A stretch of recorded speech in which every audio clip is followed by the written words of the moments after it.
मी शिवाजी शहाजी भोसले, या भूमीचा चक्रवर्ती सम्राट. आम्हाला या भूमीत विलीन होऊन आज 400 वर्षे झाली. तरी आदर्श शोधायची वेळ आल्यावर तुम्हाला 400 वर्षे मागे जाऊन आमच्यापर्यंत काय यावे लागते? तो आदर्श तुमच्यात नाहीच का? कसा असेल? तुमच्या रक्तातच भेसळ झाली आणि तो आदर्श विकला गेला अवघ्या काही स्वार्थात. म्हणून आम्ही काल वाऱ्याच्या एका तडाख्यात पडलो त्या राज्यात जिथे आम्ही जन्माला आलो, लढलो, घडलो आणि काल अखेर तुमच्या राज्यात पडलो. कीव येते मला तुमच्या फुटकळ विचारांची. आणि खबरदार याला स्वराज्य म्हणाल तर हे स्वराज्य नाही, दिल्लीचं तख्त राखणारं स्वराज्य आहे आमचं. हुजरेगिरी करणारं नाही, राज्याला दिशा देणारं स्वराज्य आहे आमचं. क्षुल्लक स्वार्थासाठी राज्याला विकणारं नाही, बळीराजाला सोन्याचा नांगर देणारं स्वराज्य आहे आमचं. त्याला फाशीचा दोर देणारं नाही, सर्वसामान्य जनतेला करमुक्त करणारं स्वराज्य आहे आमचं. त्याच करातून भ्रष्टाचार करून स्वतःचे इमले बांधणारं नाही. अरे 18 पगड जाती जमातींना व 12 बलुतेदार व सर्व धर्मियांना एकत्र घेऊन चालणारं असं स्वराज्य आहे आमचं. 400 वर्षे आमचे विचार घेऊन उभे राहिलेले किल्ले म्हणजे स्वराज्य आहे आमचं.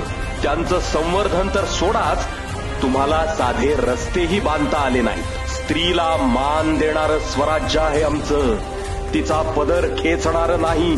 आणि ज्याने ती हिंमत दाखवली त्याचा पुरुषार्थ ठेचला आम्ही. चामडी सोलून देहाचा चौरंग केला, त्याचं तुम्ही काय केलं? बोला. इतकं थंड रक्त मराठ्यांचं असूच शकत नाही. हेच करायचंय तर आमचं नाव लावणं बंद करा, ते बॅनर, ते झेंडे फाडून टाका आणि मरा स्वतःच्या कर्मानं. हे राज्य आमचं आहे, आमचं. त्याला स्वतःच्या बापाची जहागीर समजाल तर खबरदार. तिथे पडलो तरी इथे जिवंत आहोत आम्ही, आमच्या विचारांनी. आणि हे विचारच घडवतील या संवेदनशील मनात क्रांती. राजे आहोत आम्ही, पण हात जोडून विनंती करतो, वेळ गेलेली नाही. जागे व्हा आणि आपल्या धमन्यांमध्ये जागवा मर्द मराठ्यांचं सळसळतं रक्त. अरे कोण होते माझे मावळे? ही सर्वसामान्य जनता. मी त्यांना अभय दिलं आणि त्यांनीच स्वराज्य घडवलं. माझ्या लेकरांनो, ही तीच वेळ आहे जशास तसं वागायची, महाराष्ट्र घडवण्याची, पुन्हा स्वराज्य स्थापन करण्याची. आम्ही रायरेश्वराच्या मंदिरात शपथ घेतलेली, तुम्ही शपथ घ्या.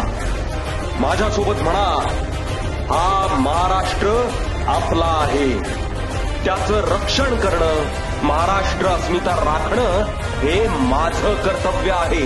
बोला, हर हर महादेव, हर हर महादेव.